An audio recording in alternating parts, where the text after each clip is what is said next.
Halo semuanya, ketemu lagi dengan saya Trivadik Bagaskara. Pada video kali ini, kita akan membahas penerapan integral, tentu dalam dunia nyata, khususnya pada pembangkit listrik tenaga air atau PLTA. Studi ini menunjukkan bagaimana matematika, khususnya kalkulus, digunakan dalam rekayasa energi. Energi listrik sangat vital dalam kehidupan modern. Salah satu sumber energi terbarukan yang banyak digunakan adalah PLTA. PLTA mengubah energi potensial air menjadi listrik. Namun, karena debit air tidak selalu konstan, maka diperlukan metode matematika untuk menghitung energi secara akurat. Nah, disinilah peran integral tentu ini berlaku. Kesalahan yang dibahas itu meliputi bagaimana cara menghitung energi listrik dari debit air yang berubah-ubah, bagaimana efisiensi dan tinggi jatuh air mempengaruhi hasil, serta beberapa akurat model matematis. Ini menggambarkan kondisi pada dunia nyata. Tujuan dari kajian ini adalah untuk menerapkan konsep integral tentu dalam menghitung energi listrik (PLTA), menganalisa pengaruh debit air, serta memahami sensitivitas terhadap parameter fisik seperti efisiensi dan head. Energi potensial air dalam PLTA diubah menjadi energi kinetik, lalu menjadi energi listrik melalui generator. Nah, daya listrik yang dihasilkan pada waktu tertentu itu dirumuskan sebagai PT sama dengan N kalikan dengan Rho dikalikan G dikali H dikali QT. Nah, dimana PT adalah daya listrik pada waktu dengan satuan watt. Lalu N itu adalah efisiensi turbin, yang dimana intervalnya adalah N lebih dari 0 dan N kurang dari sama dengan 1. Rho adalah massa jenis air, dan G percepatan gravitasi, QT debit air sebagai fungsi waktu, dan H adalah tinggi jatuh air. Untuk mencari total energi dalam 24 jam, kita gunakan integral tentu. Dengan rumus E sama dengan integral dengan batas bawah A dan batas atas B, P kali T dt. Nah, fungsi debit air QT diambil sebagai fungsi sinusoidal untuk menggambarkan fluktuasi alami. Nah, penelitian ini dilakukan dengan pendekatan studi literatur dan simulasi matematis.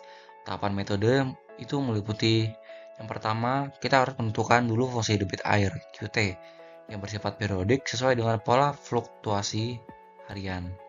Yang kedua, penetapan parameter fisik seperti H, N, dan konstanta lainnya. Lalu ketiga, perhitungan daya listrik PT berdasarkan rumus fisika.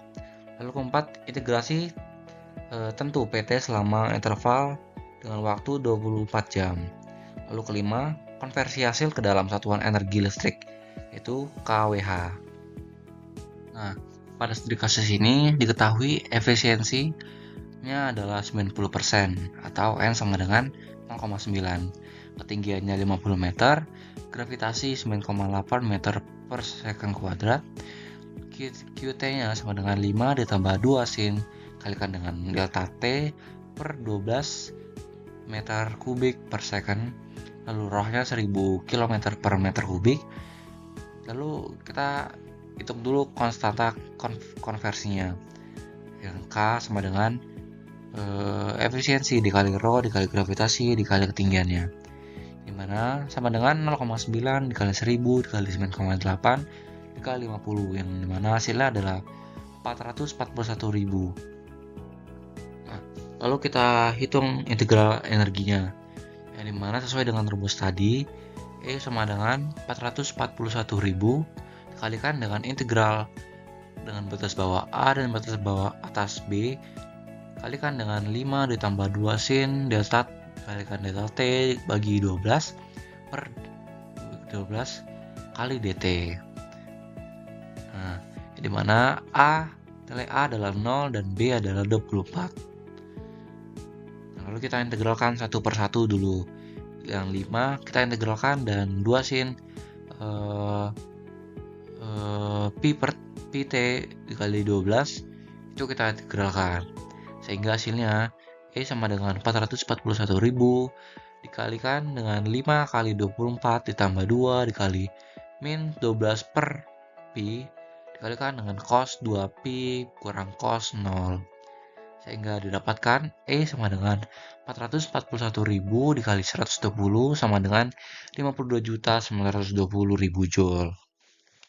Setelah kita menemukan hasil integral energinya, kita konversi ke kWh, yang mana E sama dengan 52.920.000 dibagi dengan 3,6 kali 10 pangkat 6, yang mana hasilnya adalah 14,7 kWh.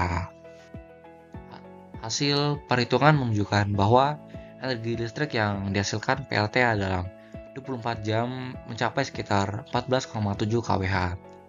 Debit air yang berubah secara periodik mencerminkan kondisi realistis di lapangan, seperti pengaruh buka tutup bendungan atau variasi curah hujan.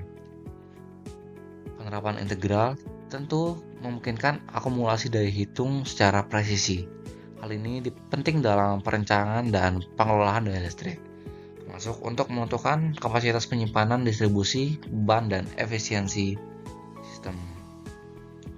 Nah, pendekatan efisiensi atau tinggi jatuh langsung berdampak pada output energi. Maka dalam rekayasa sistem PLTA, optimasi parameter dan pemeliharaan itu sangat penting. Setelahnya, integral tentu terbukti sangat berguna dalam menghitung total energi listrik dari sistem PLTA yang tidak konstan.